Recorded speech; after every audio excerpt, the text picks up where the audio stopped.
তুমি ইট মারতেছো কেন? আমি না, তুলি। ও আচ্ছা, শোনো, আমি তো তোমার প্রথমে দেখে চিনি নাই, অনেক বড় হয়ে গেছো। ছোট ছোট দেখছি। আমি আপনাকে দেখছি তুমি আমারও দেখতে কোথায়? ফেসবুকে। তুলির সাথে আমার অ্যাড আছে।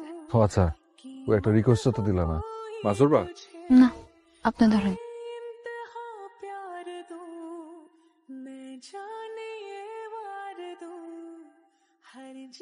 তুমি কি ভয় পাইছো? ঘুম আসতেছিল না, ভাবছি বাড়ি একটু হাঁটাহাঁটি করি, ঠান্ডা লাগতেছিল তাই একটু কান মাথা প্যাঁচে রাখতো। তুমি কি করো? ঘুম আসতেছিল না, কেন? এমনি। আপনি থাকেন, আমি যাই। আরে না না, তুমি থাকো, আমি সামনে থেকে হাইটে আসি। সামনে যাবো, চলো হাইটে আসি, আসো। ভালোই ঠান্ডা পড়ছে।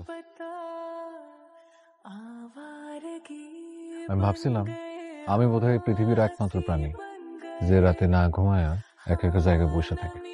আমি তুমিও। রাতের বেলা যখন আমার ঘুম হয় না, তখন আমি বসে বসে গান শুনি। শুনবেন? তারপর সারা রাত দুজনে মিলে বসে থাকলি, কোনো কথা কইলি না? না। তুই কি ওরা পছন্দ করস? হ্যাঁ।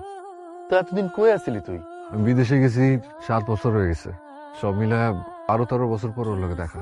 তখন তো ছোট আছিলাম, এত বড় হয়েছি, বুঝতে শিখছি। ওর চেহারার মধ্যে না কেমন যেন একটা মায়া। আমি নিজের মনের অজান্তে ওরে ভালোবেসে ফেলছি রে। বুঝলাম, কিন্তু মামা তো বোনের লগে সম্পর্ক, এটা তো চাষি মাইনা নিব না। চাষি আত্মীয়তার মধ্যে কোনো সম্পর্ক পছন্দ করে না। উনি যদি জানে তখন কি হইব?